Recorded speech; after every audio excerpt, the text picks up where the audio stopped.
বহাগৰ পহিলা দিনটোতে কলিয়াবৰ কেন্দ্ৰীয় ছাত্ৰ সন্থাৰ ৰঙালী বিহু উদযাপন।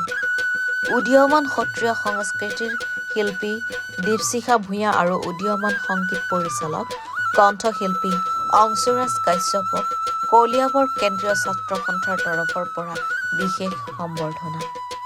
বিগত বৰ্ষৰ দৰে এই বৰ্ষতো কলিয়াবৰ কেন্দ্ৰীয় ছাত্ৰ সন্থাই কলিয়াবৰৰ গান্ধী খেলপথাৰত বহাগৰ প্ৰথম দিনটোতে আয়োজন কৰিলে ৰঙালী বিহু।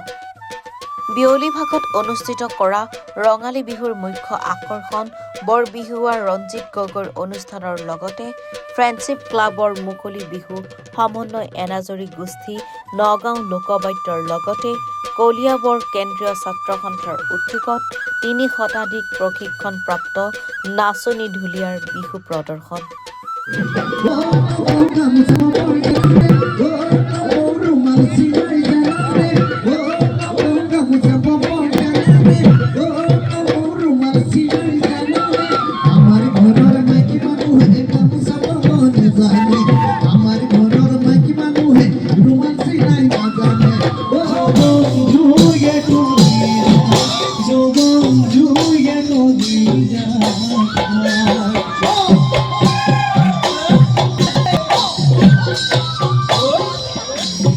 কলিয়াবৰ কেন্দ্ৰীয় ছাত্ৰ সন্থাৰ উদ্যোগত বিগত বৰ্ষসমূহৰ দৰে এইবাৰ পহিলা বহাগৰ দিনটোত আমি মুকলি বিহুৰ আয়োজন কৰিছোঁ। অসমৰ বিভিন্ন প্ৰান্তৰ দলসমূহ ইয়াত অংশগ্ৰহণ কৰিছে। তাৰ লগতে অসম গৌৰৱ বঁটাপ্ৰাপ্ত ৰঞ্জিত গগৈ দলটোৱেও বিহু প্ৰদৰ্শন কৰিছে।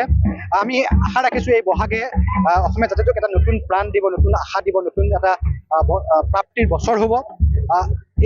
এই দিনটো আমি কলিয়াবৰ কেন্দ্ৰীয় ছাত্ৰ সন্থা সদৌ নগাঁও ছাত্ৰ সন্থাৰ তৰফৰ পৰা অসমবাসী ৰাইজক আমি বিহুৰ ওলগ জনাইছোঁ, বিহুৰ শুভকামনা জনাইছোঁ। আশা কৰিছোঁ আগন্তুক দিনসমূহত অসমীয়া জাতিটোৱে প্ৰাণ পাই উঠক আৰু অসমীয়া জাতিটো শক্তিশালী হৈ উঠক।